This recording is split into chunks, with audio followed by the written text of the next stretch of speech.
The Legend of Dark Magician, we have Yusei's reliable junk Synchron, and we have hero good stuff as well.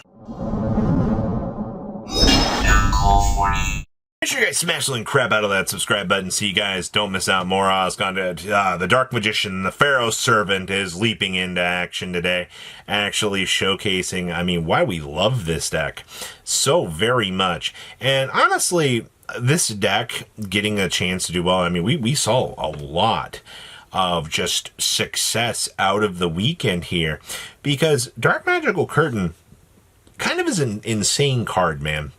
This card has done a lot to pivot this deck in a little bit more positive of a direction to kind of get you set up. Also, Magician's Rod actually coming back. I know, right? We've joked about this card for a while, finally having a spot within the meta. And, Dark Magician had one of the biggest successful weekends that I have seen from this deck in, its history. It's crazy because Dark Magician is now officially, for at least this month, better than Blue Eyes White Dragon. Words I didn't think I would say. Speaking of, you have another Dark Magician list here, actually sporting off 2 copies of the vanilla here. And of course, you do get more of the interactions with the Dark Magical Curtain to pivot into this, because you summon the vanilla, you bring this, or you get the spell card search off of this, which is why I really do think Curtain is a broken card. We also do get to see the Magician of Black Chaos Max here. This card, I think, has been one of the strongest additions to this deck. And this is crazy because this is already an interaction happening before we've gotten to the Black Luster Soldier stuff. We're still a month and a half away from seeing that, so it's really cool. Also, they're playing the Maid to Order Mermaid Outfitter. I cannot believe that this card is actually seeing play. Also, we can actually make the Cyber's Contract Witch in here, which is really, really cool, because you do have Illusion of Chaos acting as, a ritual monster, or, if you need to go get the Chaos Max, sure, I'll take that. Next up is the Synchro good stuff. And look, finally a list is playing Synchro Emergency. As the deck needed to have, right? You have an active hand trap that allows you to deploy and go. And also, Junkmeister just really allows this deck to pivot into some of the stupidest good stuff that you can have. Obviously, Assault Sonic Warrior is kind of whatever for the deck. We've also got the triple Harmonia, which Harmonia just works very, very well in this deck. Now, you do see, we do have Majestic Star Dragon. Finally get to see this card come back into action. When I initially saw a lot of the Synchro good stuff list, or at least the my favorite build in the whole wide world was this, with the interaction coming off of this to be able to kind of do its thing with the opponent, was actually pretty strong. So don't underestimate what Mr. Crimson Dragon can kick into in terms of, your Synchro option for sure. Next up, we have Heroes, and this list is actually playing the 2 copies of Fountain, and we've also got the triple Sabatil in here. The fact that we can reveal this, pay half, add a Polymerization Spell or Fusion from the deck to the hand, and then this dips back into the deck is really, really funny. Yes, it does hero lock you, but do we really give a crap about that? And then obviously, you do have the initial burn effect on this, which is really, really funny, but the fact that they gave Hero unfortunately, you're playing Hero, you're already paying half. The consistency that your deck is getting to actually get set up is pretty good. And I also do see we are playing the Flame Wingman and the Shining Flare Wingman. The fact that you've got all of these tools kind of present for you is good. And they've cut out some of the links. We're down to just a single Cross Crusader in this deck. We're also down to a single Masked Hero Contrast Chaos as well. So we are really evolving with some of the times here. Next up, we have Argo Star. Oh my god, this is a pile. We're doing Argo Star with the Embodiment of the Apophis cards.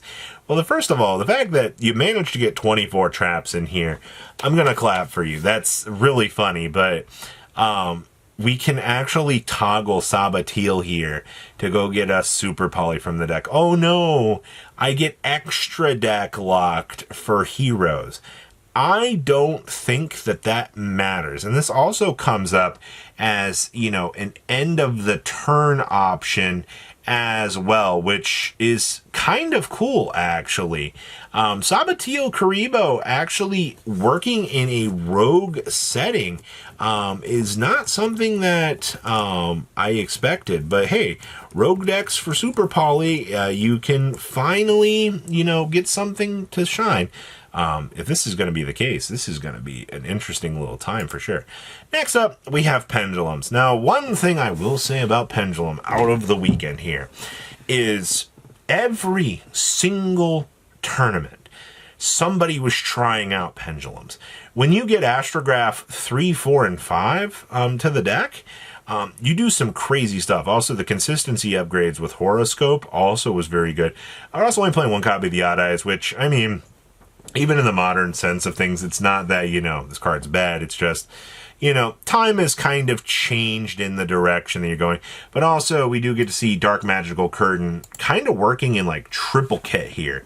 Really showcasing that, this card works very, very strongly for this. I mean, spellcaster good stuff, man. As long as you can get the body established, I mean, it's going to help you out with building that end board. I also do see we have Starving Venom Fusion Dragons all the way around here, and more of the options for you to pivot into. Next up, we have Elfnote. Now, Elfnote in its current incarnation wasn't exactly anything crazy, but the new multiplying kuriboh ended up being pretty funny, actually. Being able to pivot into another one of these and keep the multiplying effect going was really good. The only downside that I think this card had, and from what I was reading from people, was this card really is just bad against Mitsurugi. It's why players were really starting to just kind of side deck this and just kind of do its thing. But in a deck like this, I mean, multiplying Kuriboh is just going to work out just fine. It's actually really freaking funny that we have a Kuriboh that is actually just working its absolute magic, trying to be one of the biggest challengers that we can have within the meta. So good job, little guy. I'm glad to see that you're doing your job. Next up here, we have one of the coolest Predaplant lists that I've seen. I did not expect Predaplants to come out of the woodwork and win an event, but it was a 3v3, and this deck actually performed to a different standard than I expected. Being able to in-house search for instant fusion and be able to do some pretty stupid things is good. You have 4 Dominus cards that you get access to, because, I mean, everything in your deck's dark. I mean, what do you really give a crap about? And, I mean, the custom Drasilia card that you got was pretty nice. I do see we are playing the Aromage, Jasmine, and Dryas in here. You have the really weird interaction where you have access to plants in your deck now, so it kind of makes sense that you kind of get that little bit of overlap that provides you with a little bit more consistency. Obviously, going with the super polys for the board breaker, good stuff here. This is just the meta we live in now, and it's working out pretty interestingly. Next up, we have Sky Striker. Hey, we're finally going to be able to play this deck in its full incarnation, which I've been waiting so long for this. You do see, because we're playing Desires, you do choose to play the 2 rows, which is fine. You do not want this deck having inconsistency issues. We're also going with the 000, which is fine. You do play the 1 Amatsu and the 1 Engage 0. I mean, the Engage 0 ends up being a stupid little board interrupter, which is actually kind of helpful. But of course, 1 Shizuku, 1 Kaina, the triple Kagari. All of the usual suspects in this deck are, kind of coming to light, which I think is fine, right? Like, you want this deck to be good. You want players to, want to play Sky Striker. And that's been kind of like the selling point to Striker throughout the years. Come play this meta deck. It's very, very, very fun. I mean, I guess about as fun as you're going to get it. And then we have Malefics. I think this is one of the cool challengers I saw out of the weekend, actually showcasing, the Centurion stuff. I know a few people were testing this online. I think that the deck does need, obviously, a little bit of a consistency overhaul, but I got to give it to them. The Centurion stuff just giving you access to really big synchros, along with the Malefics also being able to make very big synchros, is exactly the way that you want to play this deck. And unfortunately, it is kind of a synchro slop deck, but I think that's fine, man. you're in 2026 and you have malefics trying to be viable, like, we take what we get with this for sure. So what do you guys think? Please leave a comment down below, tell me what you guys think, and I'll see your beautiful faces back here in a day, guys. Patrons, thank you.